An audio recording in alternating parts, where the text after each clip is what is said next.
कश्यप को कम से कम 5 बार नारायण का नाम स्मरण करवाया। उसी के प्रभाव से जो उसके उदर में गर्भ रह गया वो भगवान का भक्त हुआ। जैसा पिता के संस्कार होते हैं, जैसा पिता सोचता है, जैसा माँ सोचते है उसका बच्चा वैसा होता है। तब उनके यहाँ प्रहलाद का जन्म होता है। ये गया तपस्या करने के लिए। देवताओं ने यहाँ पर फिर अधिकार हो गया। एक कयाधु को मारना चाहते हैं लेकिन देवर्षि नारद आ गए। वो भी संतों के आश्रम में रही तो संस्कार पड़े संतों के प्रहलाद पर, इसीलिए भगवान के भक्त हुए। ब्रह्मा जी आए, बेटा कुछ वरदान मांगो, क्या चाहिए तुमको? तो उसने कहा प्रभु मैं अमर हो जाऊं। ब्रह्मा ने कहा अमर तो जब मैं नहीं हूं तो अमर तुम कैसे हो सकते हो? हमारा खुद नाश हो सकता है, खुद नाश हो जाता है। इसने कहा ठीक अगर नहीं दे सकते तो इतना तो दे दो। कुछ अधिक नहीं बस इतना ही, कुछ अधिक नहीं बस इतना ही, नीचे न मरूं ऊपर न मरूं।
कि न तो दिन में मरूं न तो रात्रि में मरूं, न तो अंदर मरूं न बाहर मरूं।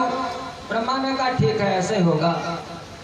घर आया, स्वर्ग पर फिर अधिकार कर लिया। अब क्या था, देवता फिर पदच्युत हो गए। इसके 4 बेटे थे। जो सबसे छोटा बेटा था उसका नाम था प्रहलाद। गुरुकुल में पढ़ने के लिए भेजा। संड अमर्क ने शिक्षा दी आचार्यों ने। थोड़े दिनों के बाद प्रहलाद घर आया। पिता ने पूछा बेटा आज तक क्या पढ़ा? प्रहलाद ने कहा पिताजी एक ही बात मैंने पढ़ी, भगवान शिव की वाणी है। भगवान शिव पार्वती माँ से कहते हैं वो मैंने पढ़ा। क्या कहते हैं कि ओ माँ कहाँ हूँ मैं अनुभव अपना,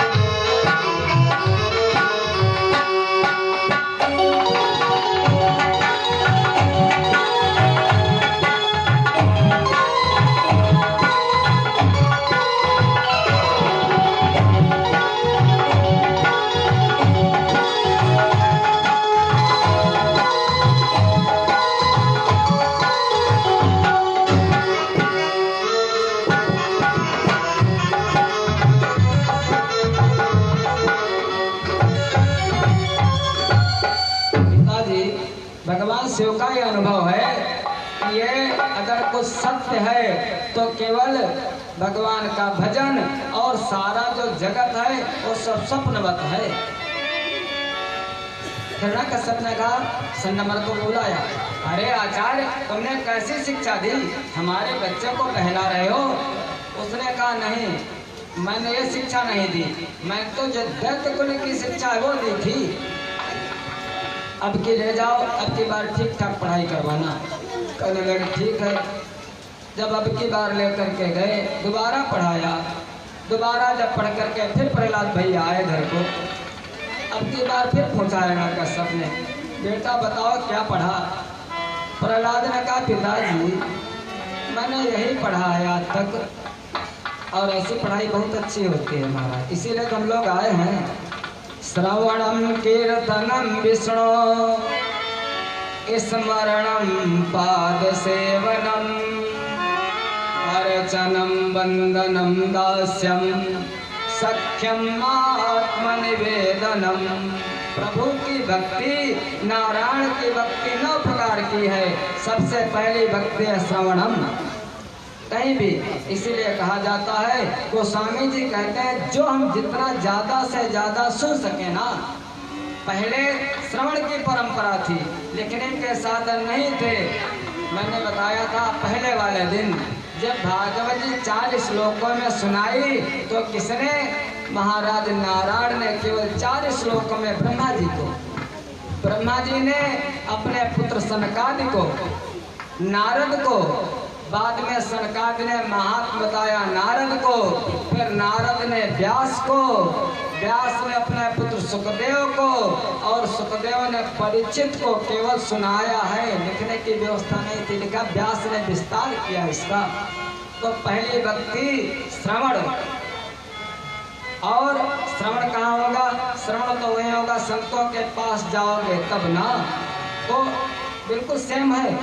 गोस्वामी जी जगह जगह से, कहीं भागवत से ले आते हैं, कहीं गीता जी से ले आते हैं, कहीं उपनिषद से ले आते हैं, यहाँ से उठा ले गए और कहाँ रख दिया? किष्किंधा कांड में सबरी माँ को जब भगवान उपदेश करते हैं वहाँ पर भी ये 9धा भक्ति है भगवान की। श्रवणम कीर्तनम एक ही सेम है। वहाँ पर यही है कि प्रथम भक्ति संतन कर संगा,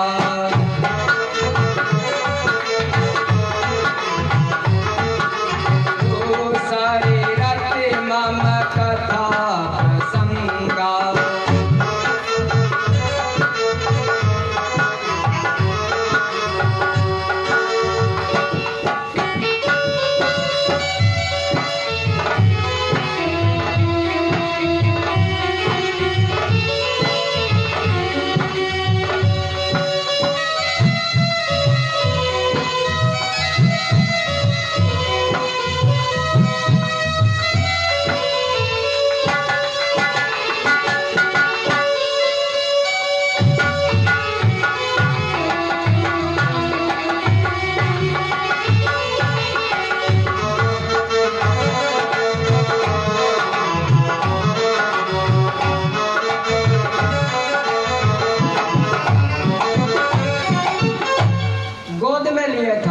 बेटा को अपने जैसे बताया भक्ति, ये सब वर्णन करने लगा। गोद से उठा करके नीचे डाल दिया। वैसे अरे दुष्ट हमारे बैरी का नाम लेता है, नीचे डाल दिया प्रहलाद को। और कयादू से कहा बहुत हो गया, ले आ, हमारे दुश्मन का नाम लेता है, जहर ले आ करके इसको पिला दे। कटोरे में जहर लाई माँ। ये तो तीनों लोगों के स्वामी हमारे पति जो तुम्हारे पिता हैं, क्यों तुम उनका नाम लेते हो? नाम मत लिया करो। भगवान ने कहा माँ क्या तू बावली हो गई? तुझे क्या बोध नहीं है? तू तो आश्रम में रह करके आई है। वो तो तीनों लोगों के स्वामी वो हैं। हाथ में ले लिया जहर का प्याला। ऐसा ही भक्तों के साथ होता है। यो कहे कर प्याला हाथ लिया, कर लिया पान हंसते हंसते।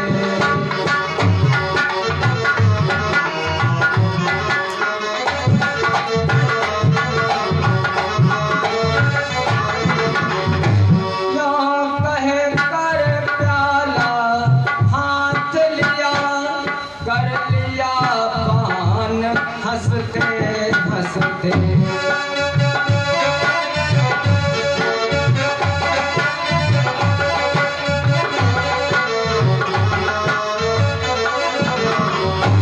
पर्दे से झलक दिखाने लगे, पर्दे से झलक दिखाने लगे, करुणा निधान हंसते हंसते।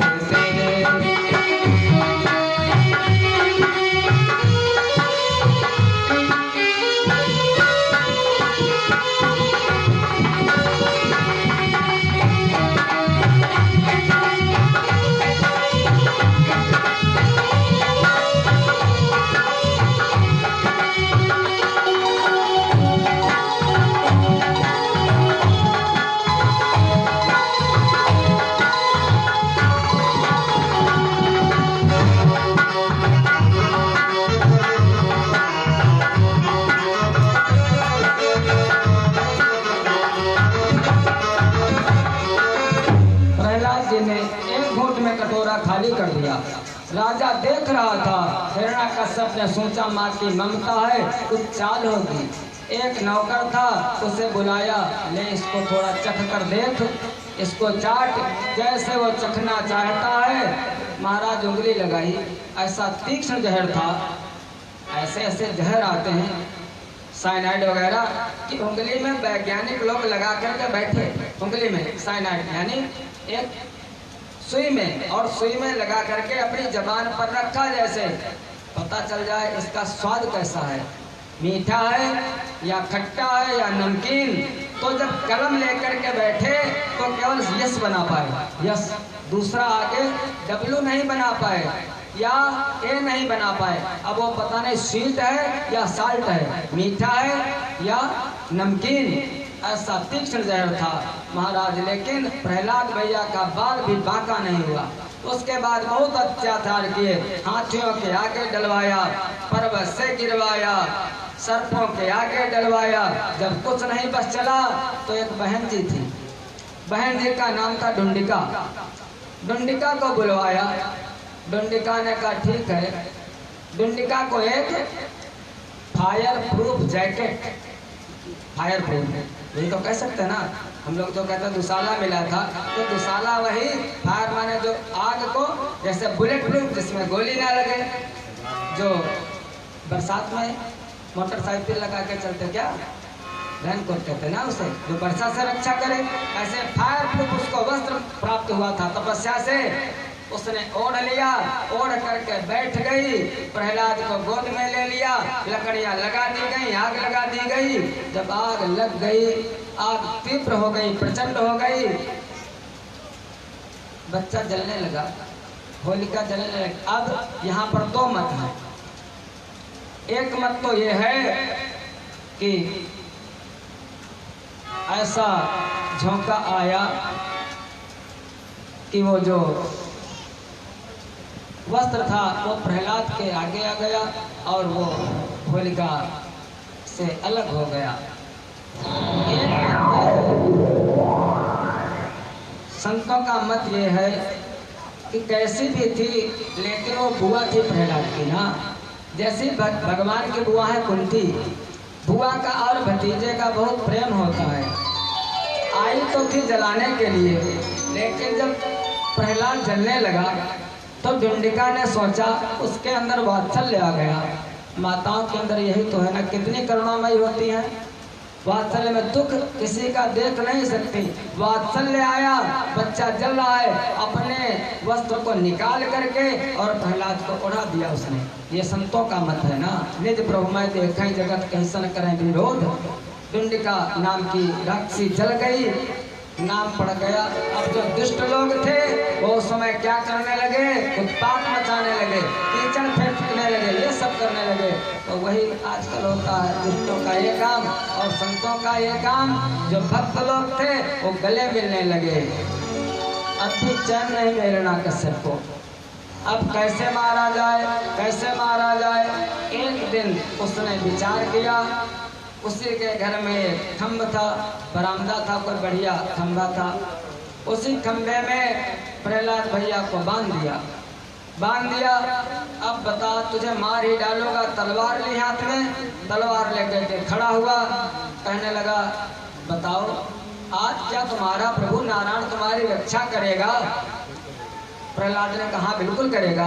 अनन्यास चिंतन तो माम, कहने लगे कैसे? देखता हूँ कैसे करेगा, बता कहाँ है? प्रहलाद ने कहा वो तो हर जगह। कहाँ नहीं है? ईशावास्यम इदम सर्वम, ईशावास उपनिषद कहता है ना, यत् किंचित जगत्याम जगत तेन त्यक्तेन भुंजी था माँ कृधा कस्य शुद्धनम। वो तो सारे जगह में समाया है। जैसे आप लोगों ने कभी बिजली देखी? बिजली देखी नहीं देखी? बोलो ना, बोलते नहीं, हम ही बोलते रहते हैं। हाँ, अब ये लोग भी बोलते हैं गाने वाले, आप लोग नहीं बोलते। बिजली देखी नहीं देखी? देखे? कहाँ देखो भाई? बिजली नहीं देखी। बिजली आपने बल्ब को देखा ना, उसका प्रकाश देखा, लेकिन बिजली जो होती है वो तो खाली चमकने, उसका प्रकाश देखा ना। करंट जो, अब तार में आवाज यहाँ से जा रही है, लेकिन क्या करंट लगता है, उसका अनुभव करते हो, लेकिन देख करंट को देखा, बिजली का मुंह तो करंट का अनुभव तो करते हो, लेकिन देख नहीं सकते। वायु को देखा कभी? हवा को कभी देखा? केवल अनुभव ना। अनुभव गम में भजाएं जय संता, जो रोज पढ़ते रोज सुनते हो, तो वो परमात्मा अनुभव का विषय है। वो अव्यक्त है, अगोचर है, अनंत है, हर जगह है। लेकिन ईशावास्यम इदम सर्वम, हर जगह। जैसे तार में विद्युत धारा, जैसे हवा, ऐसे हर जगह है।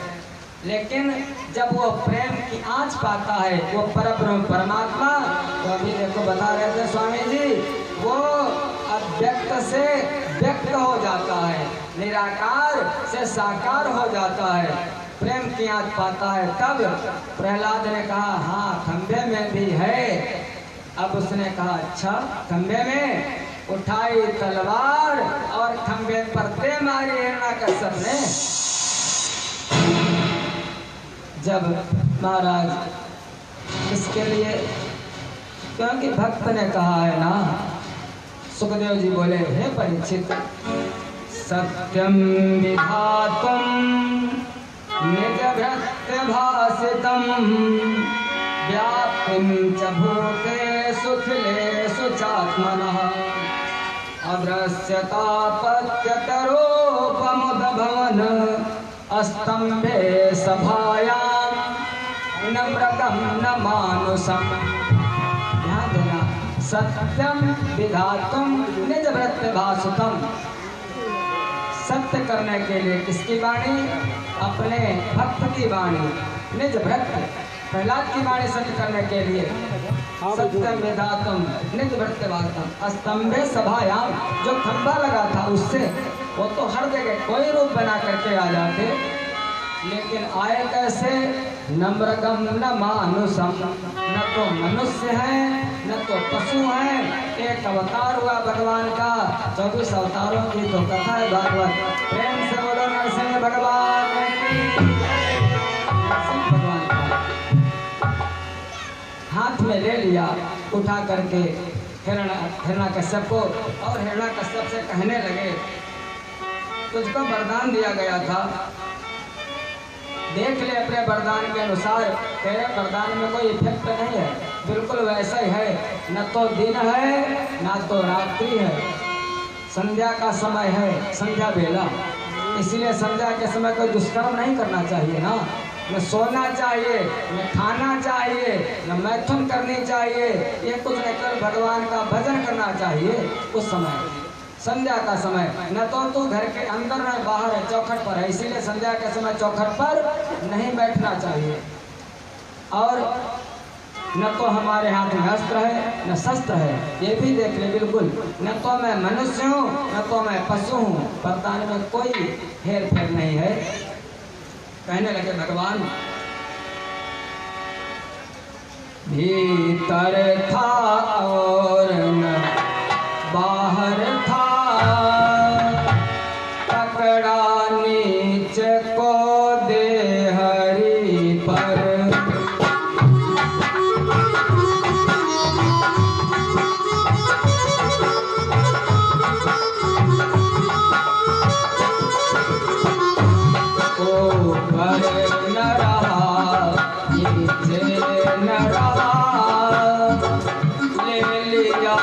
दुष्ट को गोदी पर।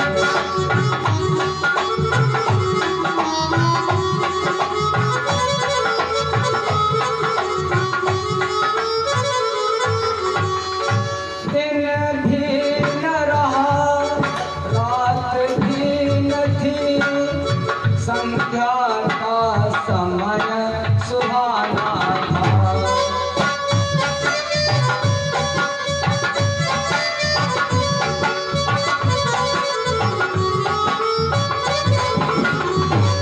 यह खल नर हरि के हाथों में, यह खल नर हरि के हाथों में, भोलों की तरह भुलाना था।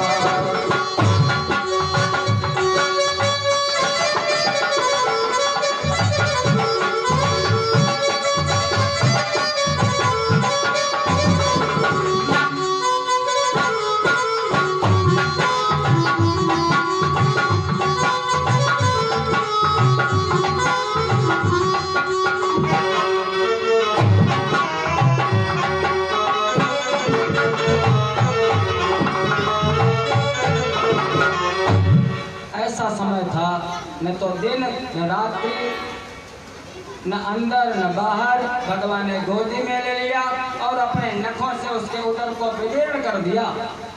जब विदीर्ण करने लगे, कयाधु आ गई, प्रभु मर तो गया हमारा पति है, लेकिन इसके सबको छत विच्छत मत करो।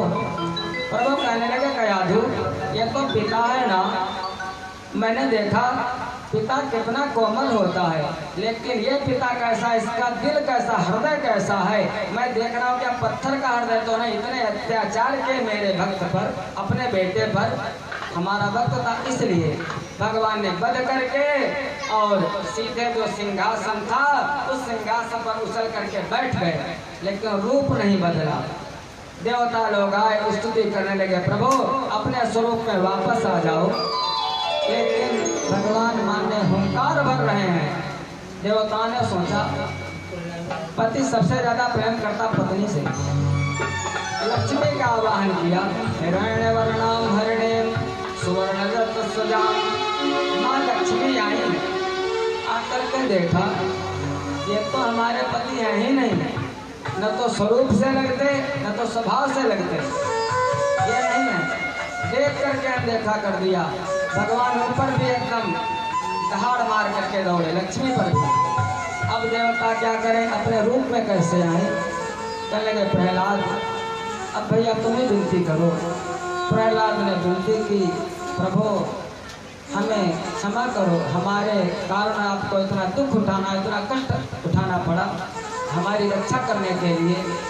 भगवान ने कहा, नहीं प्रहलाद, मैं तो निरंतर अपने भक्तों की रक्षा करता हूँ। भगवान अपने स्वरूप में आ गए। प्रहलाद कहने लगे, प्रभु हमारे पिता को सदगति देना। कैसे भी थे लेकिन मेरे पिता थे ना, उनका दुर्गति ना हो। भगवान कहने लगे, प्रहलाद ये मेरी वाणी है, साफ कहता है, कुल पवित्रम जननी